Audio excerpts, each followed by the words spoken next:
আসসালামু আলাইকুম। আলহামদুলিল্লাহ আপনারা সবাই ভালো আছেন, যে যেখান থেকে দেখছেন সুস্থ আছেন। এগবাও 360 চ্যানেলে সবাইকে স্বাগতম। তো আমি গত ভিডিওতে আপনাদের দেখাইছিলাম যে আমাদের যে ঘেরটা আসলে এখান থেকে ঘের শেষে পানি বের করে দিয়ে মাছ ধরে মাছগুলো বাজারে বিক্রি করে দিয়েছি। এটা গত একদিন আগে ভিডিওটা আমি আপলোড দিয়েছিলাম ইনশাআল্লাহ। তো আজকে আমাদের ঘেরটা তো শেষা কমপ্লিট। তো আমরা এই জায়গাতে ধানের চারা রোপণ করবো। এই জন্য আমি বাজার থেকে আর কি বিদেশি জন যাদের বলে, যারা এক অঞ্চল থেকে অন্য অন্য অঞ্চলে কাজে যায়, তাদেরকে দুইজন নিয়ে আসছি। পাশাপাশি ইব্রাহিম ভাই তো আছেই, উনিও সাথে থাকবে ইনশাআল্লাহ। উনি সাথে থেকে আমাদের যে জমিটা এটা সমতল করতে হবে, কারণ সমতল না করে যদি আমরা ধানের চারা বা ধান রোপণ করি তাহলে দেখা যাচ্ছে ধানে যখন পানি দিব তখন কোথাও পানি পৌঁছাবে, কোথাও পানি পৌঁছাবে না। তো ইনশাআল্লাহ ওনারা যে কাজগুলো করবে সেটা সম্পূর্ণ ভিডিওর মাধ্যমে ইনশাআল্লাহ দেখানোর চেষ্টা করব। আর এই ভিডিওটা আমার এই বছরের সর্বশেষ ভিডিও। ইনশাআল্লাহ আপনারা কে কিভাবে বছরটা শেষ করলেন বা বছরের শেষ দিনটা কে কিভাবে কাটালেন অবশ্যই ভিডিও কমেন্টে জানাবেন। আপনার বছরটা আসলে কিভাবে কাটালেন 2025 সাল। তো আমরা দেখতে পেলেন হাতে হাতে ধরে মেশিনটা আনার পরে আমরা এই নিচু যে জায়গাটা, এখানে কিছু মাছ থেকে গেছে, কারণ এখানে কিছু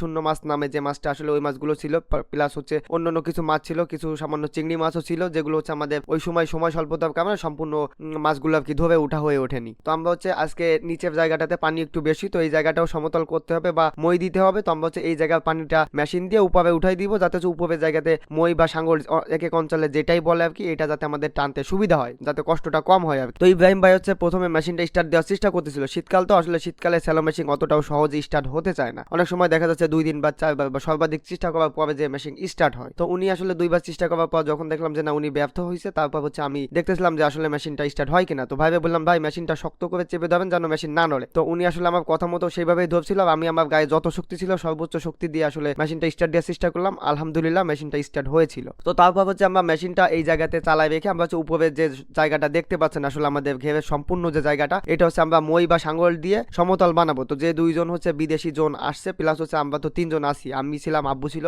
সাথে ইব্রাহিম ভাইও ছিল, আর ওনারা 2 জন, মোট 5 জন। তো আমরা মইতে 3টা দড়ি বাঁধছি, প্লাস ভিডিওতে দেখতে পাচ্ছেন আসলে কিভাবে আমরা মইটা দিচ্ছি। তো আমাদের এইখানে এইভাবেই দেয়। অনেক অঞ্চলে দেখা যাচ্ছে গরু দিয়েও আসলে ক্ষেত সমান করে, গরু দিয়ে মই দিয়ে গরু আসলে ঘাড়ে বেঁধে দড়ি দিয়ে আর কি ক্ষেত সমান করে, কিন্তু আমাদের আসলে এই জায়গাতে আসলে ওইভাবে পাওয়া যায় না, যার কারণে আমাদের বাধ্য হয়ে এইভাবে আমাদের জায়গাটা সমতল করতে হচ্ছে। তো যেহেতু আমরা লোক 3-4 জন মিলে ছিলাম, তো আমাদের অবশ্যই কষ্টটা একটু হয়েছে, কারণ এটা মানে চাষাবাদের ক্ষেত্রে সর্বোচ্চ কষ্টের একটা কাজ বলা চলে, যে মই টানা বা সাঙ্গল দেওয়া আর কি। এক এক অঞ্চলে এক এক নামেই ডাকে। তো আমরা 4-5 জন যেহেতু ছিলাম, আমরা কাজে ফাঁকে ফাঁকে একটু রেস্ট নিয়ে নিচ্ছিলাম। তারপর দেখেন আমাদের ওই নিচু জায়গাটার পানি যখন সেচা কমপ্লিট হয়ে যায়, তখন আমরা ওইখান থেকে খুঁটে খুঁটে মাছগুলো ধরছিলাম। তো এখানে কিছু চিংড়ি মাছও ছিল, সেই মাছগুলো আমাদের অন্য যে ঘেরটা আছে সেখানে আমরা রেখে দিয়েছি, যাতে ওই মাছগুলো আমরা সামনের বছর বিক্রি করতে পারি। তো এখান থেকে যে মাছগুলো পাইছি, আমরা মাছগুলো ধরার পরে ওই জায়গাটাতে যে প্লটটা ছিল আর কি, ওই জায়গাটা আমরা সুন্দরভাবে সমতল করে আর কি সমান করে নিচ্ছিলাম। তো ওই জায়গাটা সমতল ভাবে সমান করে নেওয়ার পর আমরা যে মাছগুলো পাইছিলাম ওই মাছগুলো খুঁটে ধুয়ে পরিষ্কার করে বাসার উদ্দেশ্যে আর কি আমরা নিয়ে যাবো। এই জন্য